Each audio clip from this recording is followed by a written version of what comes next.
Hello guys, welcome back to my YouTube channel. स्वागत है आप सभी का हमारे यूट्यूब चैनल पर। तो आज के इस वीडियो लेक्चर में मैं आपको पढ़ाने वाला हूँ most important one word substitution. और ये हम पढ़ रहे हैं इंग्लिश ब्लैक बुक से, जिसमें हम कंप्लीट वन वर्ड सब्स्टिट्यूशन को पढ़ेंगे। और ये होगा इसका सेट नंबर 4, जिसमें हम 61 से लेकर के 80 तक के OWS को कवर करेंगे। बाकी आपको इसका फ्री PDF लेना है तो आप हमारे इस टेलीग्राम चैनल से जुड़ जाइएगा। तो चलिए बिना टाइम वेस्ट किए वीडियो की शुरुआत करते हैं।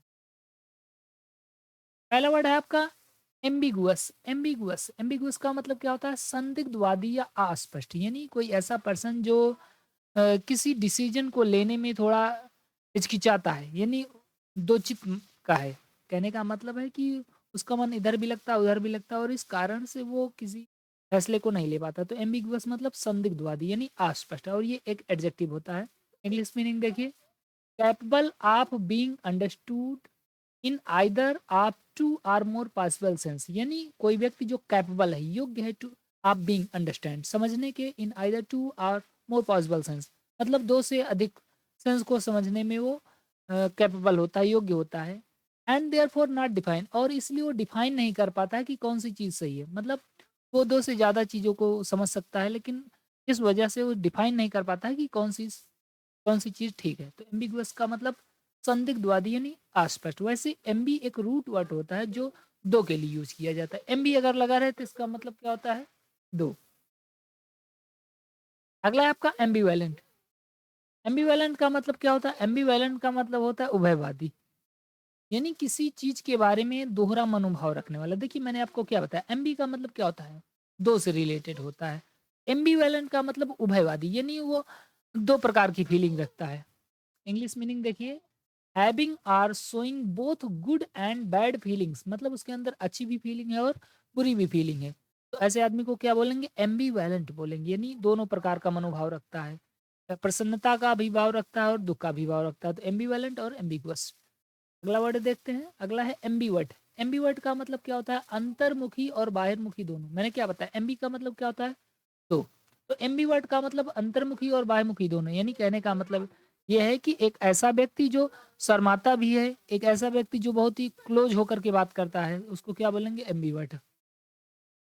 इंग्लिश मीनिंग देखिए, one who has the quality like shyness and openness at the same time, यानी कोई एक ऐसा पर्सन जिसके अंदर क्वालिटी होती है लाइक साइनेस। साइनेस का मतलब क्या होता है? शर्माने वाली क्वालिटी।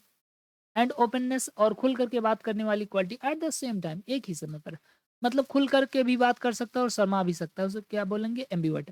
अब एम्बीवर्ट आ गया तो इसके साथ साथ हमें दो वर्ड और याद रखना है, एम्बीवर्ट और एक्सट्रोवर्ट और इंट्रोवर्ट। एक्सट्रोवर्ट का मतलब क्या होगा? एक्सट्रोवर्ट का मतलब बाहिर्मुखी, और इंट्रोवर्ट का मतलब क्या हो जाएगा? अंतर्मुखी, यानी जो शर्माता है। ओके।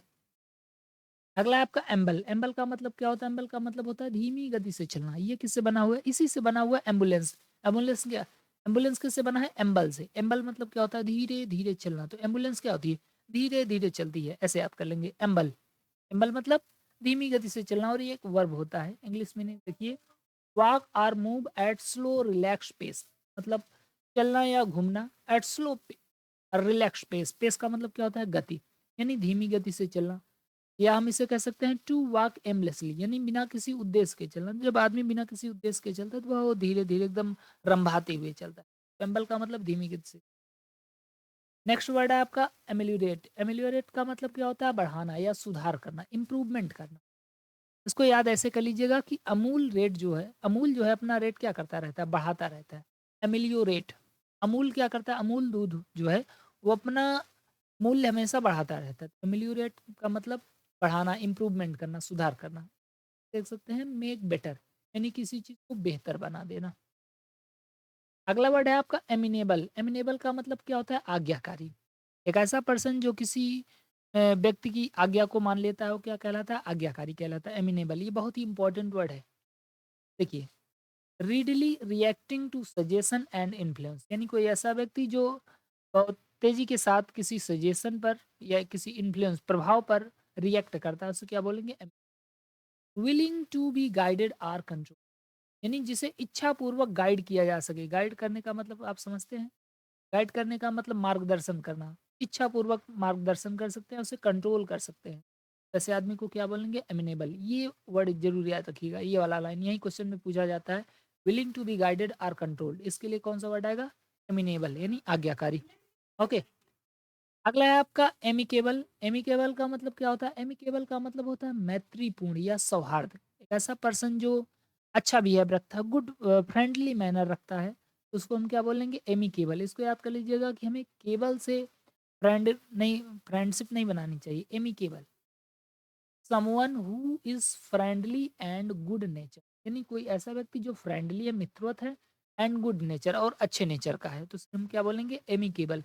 याद कर लेना है कि हमें केवल से मित्रता नहीं बनानी। ओके, अगला है एमनेसिया। एमनेसिया का मतलब क्या होता है? एमनेसिया का मतलब होता है भूलने की बीमारी। यानी जब कोई व्यक्ति, जिसको कोई ऐसा रोग हो गया हो या कुछ चीज़ों को भूल जाता है, तो हम एमनेसिया बोलते हैं। इसको याद कर लेना, आई एम इन नशा। क्या याद करेंगे? आई एम इन नशा, मतलब मैं नशे में हूँ। नशे में रहता है तो आदमी क्या करता है? आदमी सारी बातों को भूल जाता है। तो आई एम इन नशा, एमनेसिया। एमनेसिया क्या होता है? भूलने की बीमारी। इंग्लिश मीनिंग देख सकते हैं, a total or partial loss of memory, मतलब पूरी तरह से या पार्शियल। पार्शियल मतलब थोड़ा सा, लॉस ऑफ मेमोरी, मेमोरी का लॉस हो जाना, क्या कहलाता है? एमनेसिया कहलाता है। अगला वर्ड आपका है एमनेस्टी। इसको हालांकि एमएसटी पढ़ते हैं, क्या पढ़ेंगे? एमएसटी। एमएसटी का मतलब क्या होता है? एमएसटी का मतलब होता है राज क्षमा। यानी किसी को, अगर कोई राजा महाराजा या आधिकारिक रूप से किसी को क्षमा कर दिया जाता है, तो उसे क्या बोलेंगे? राज क्षमा बोलेंगे। तो इसको याद कर लेंगे, आई एम नास्तिक। एमनेस्टी, आई एम नास्तिक, मैं नास्तिक हूँ, मुझे क्षमा कर दिया जाए। तो एमनेस्टी को याद कर लीजिएगा, आई एम नास्तिक, मैं नास्तिक हूँ और मुझे क्या कर दिया जाए? क्षमा कर दिया जाए। एन ऑफिशियल पार्डन, मतलब आधिकारिक रूप से पार्डन कर दिया जाए। पार्डन का मतलब क्या होता है? माफ कर देना। तो आधिकारिक माफी। The formal act of liberating someone, यानी किसी को लिबरेट करना। लिबरेट का मतलब क्या होता है? स्वतंत्र करना। समवन, किसी को फॉर्मली स्वतंत्र कर देना, क्या कहलाता है आपका? राज क्षमा या एमेस्टी कहलाएगा। अगला वर्ड है आपका एमोरल। एमोरल का मतलब क्या होता है? नीतिहीन। तो आप ये वर्ड अक्सर सुनेंगे, मोरल। मोरल का मतलब क्या होता है? मोरल का मतलब होता है नैतिकता। और अमोरल लग जाएगा तो इसका भी अपोजिट हो जाएगा। अमोरल का मतलब क्या हो जाएगा? जिसके अंदर नैतिकता ना हो, यानी वो नीतिहीन हो, उसके अंदर नैतिकता ना हो। ठीक है? तो अमोरल का मतलब क्या हो जाएगा? जिसके अंदर नैतिकता ना हो। देख सकते हैं, not following any moral rules, यानी किसी वो नैतिक नियमों को फॉलो नहीं करता है। एंड केयरिंग अबाउट राइट्स, ना किसी राइट्स की परवाह करता है। राइट्स का मतलब क्या है? अधिकार। ना किसी अधिकार की परवाह करता है, ना किसी नैतिक नियमों को मानता है। या सीधा सीधा कह सकते हैं रॉन्ग, जो गलत है वो क्या है? नीतिहीन है। ओके, इमोरल मतलब नीतिहीन। अगला वर्ड है आपका एम्फीबियंस। एम्फीबियंस का मतलब क्या होता है? उभयचर। देखो, दो वर्ड होते हैं, एक है पहला एमबी और दूसरा है एमपी। एमबी और एमपी का मतलब होता है दो। जैसे यहाँ पर एमपी लग गया तो इसका मतलब हो जाएगा दो। एम्फीबियंस, एम्फीबियंस का मतलब क्या होता है? उभयचर, यानी एक ऐसा जानवर जो जल में भी रह सकता है और जमीन पर भी रह सकता है, उसे हम क्या बोलेंगे? उभयचर बोलेंगे। जैसे मेढक हो गया, मेढक क्या है? एक एम्फीबियंस है, क्योंकि वो जल में भी रह सकता है और भूतल पर भी रह सकता है। लेकिन मछली क्या है? मछली तो भाई जलीय जीव है ना, उसको हम एम्फीबियंस नहीं बोलेंगे। एम्फीबियंस किसे कहेंगे? जो जल और थल दोनों। देख सकते हैं, एनिमल या reptile that can live both on land and water, यानी जो लैंड पर, जमीन पर रह सकते हैं और वाटर, दोनों जगह रह सकते हैं। एम्फीबियंस, रूट वर्ड याद कर लीजिएगा, एम्फी का मतलब दो। अगला है एम्प्यूटी। एम्प्यूटी का मतलब क्या होता है? एम्प्यूटी का मतलब होता है अपंग, या से हम छिन्नांग भी बोलते हैं। मतलब एक ऐसा पर्सन जिसका कोई लिम्स कट गया हो। लिम्स का मतलब भुजाएं, जैसे हाथ पैर कुछ कट गया हो तो उसको हम क्या बोलते हैं? एम्प्यूटी। ये वैसे बहुत ही सिंपल वर्ड है, आप लोग अक्सर सुनते होंगे एम्प्यूटी। एम्प्यूटी का मतलब क्या होता है? अपंग, यानी जिसके अंग कट गए हों। अ पर्सन, एक ऐसा person who has had one और मोर लिम्स रिमूव्ड, यानी कोई एक ऐसा person who has had one more limbs, यानी जिसके पास लिम्स जो है, मतलब उसके अंग जो है रिमूव कर दिए गए, एक या एक से ज़्यादा अंग उसके जो है वो हटा दिया गया है, कट गया है, तो हम क्या बोलेंगे? एम्प्यूटी बोलेंगे, यानी छिन्नांग बोलेंगे। आप समझ गए होंगे, एम का मतलब छिन्नांग होता है। Next, analogy. एनालॉगी का मतलब क्या होता है? एनालॉगी का मतलब होता है समानता। तो आप लोग अगर पेपर देते हैं तो उसमें एनालॉगी का क्वेश्चन आता है ना। एनालॉगी का मतलब क्या होता है? सिमिलर, जिसमें कोई ऐसा फिगर बना दिया जाएगा, उसका फंक्शन सेम सेम रहेगा तो उसको हम एनालॉगी बोलते हैं, समानता। तो इसको बताने की ज़रूरत नहीं है, आप लोग अक्सर पढ़ते होंगे, एनालॉगी वाले क्वेश्चन आते हैं ना।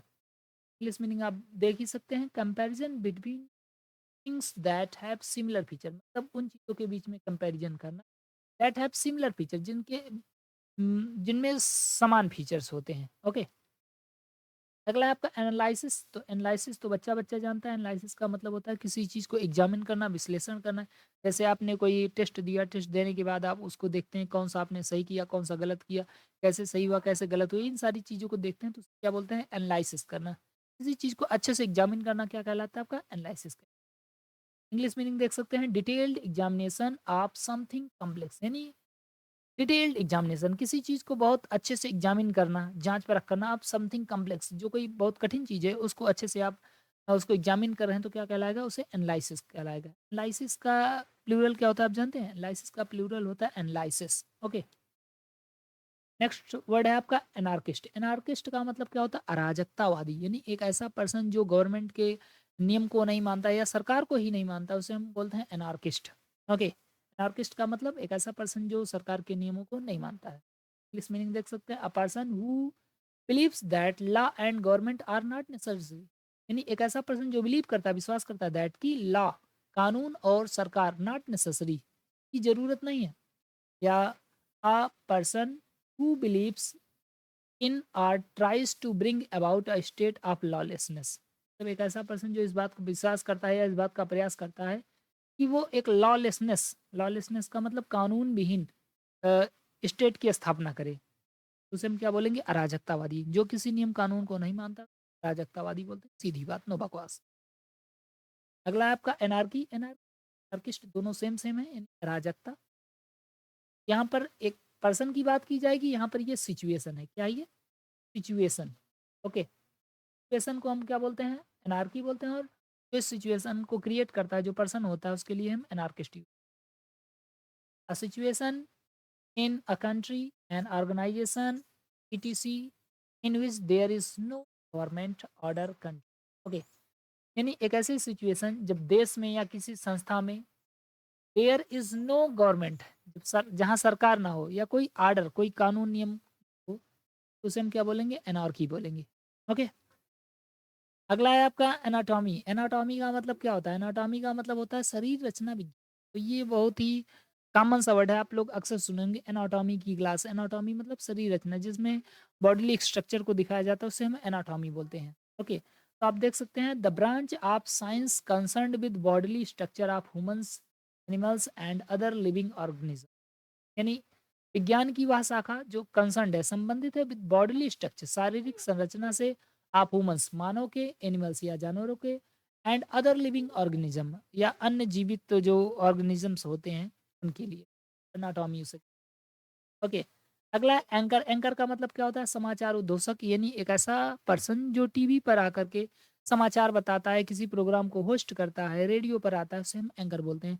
देखते होंगे न्यूज़ वाले जो होते हैं, न्यूज़ एंकर कहलाते हैं ना, तो क्योंकि वो न्यूज़ बता रहे होते हैं टेलीविज़न पर, तो वो एंकर कहलाएँगे। तो एंकर का मतलब आप समझ गए होंगे, रेडियो, टेलीविज़न, इन सब पर जो किसी न्यूज़ को बताते हैं, किसी चीज़ को बताते हैं, वो एंकर कहलाते हैं। इंग्लिश मीनिंग देख सकते हैं, a person who represent a radio television programs, यानी एक ऐसा पर्सन जो रिप्रेजेंट करता है, प्रतिनिधित्व करता है रेडियो, किसी रेडियो पर, टेलीविजन या टेलीविजन प्रोग्राम पर, तो हम क्या बोलते हैं? उसे हैं एनार्किस्ट। समझ गए होंगे? ओ सॉरी, एंकर। एंकर का मतलब समाचार उद्घोषक। अगला वर्ड है आपका एंशिएंट। एंशिएंट का मतलब प्राचीन होता है, बहुत ही सिंपल सा वर्ड है, बहुत ही प्यारा सा वर्ड है एंशिएंट। आप लोगों ने एंशिएंट हिस्ट्री पढ़ा होगा ना, तो एंशिएंट का मतलब क्या होता है? प्राचीन। बिलोंगिंग टू लॉन्ग पास्ट, यानी जो बहुत लंबे समय से बिलोंग करता है, संबंध रखता है, उसे क्या बोलेंगे? एंशिएंट बोलेंगे, ओल्ड बोलेंगे। ओके, अगला आपका एनेक्डोट्स। एनेक्डोट्स का मतलब क्या होता है? लघु कथा। क्या होता है? लघु कथा, यानी छोटी छोटी कहानियां, उसे हम क्या बोलते हैं? एनेक्डोट्स। इंग्लिश मीनिंग देख सकते हैं, अ शॉर्ट इंटरेस्टिंग और amusing story about a real person और इवेंट, यानी एक छोटी रुचिपूर्ण, अम्यूजिंग, इंटरेस्टिंग स्टोरी, कहानी अबाउट अ रियल पर्सन, एक सच्चे आदमी की, और इवेंट या एक सच्ची घटना की, उसे हम क्या बोलते हैं? एनेक्डोट्स बोलते हैं। तो अनेक्डोट्स यानी अनेकों डाट बने रहते हैं।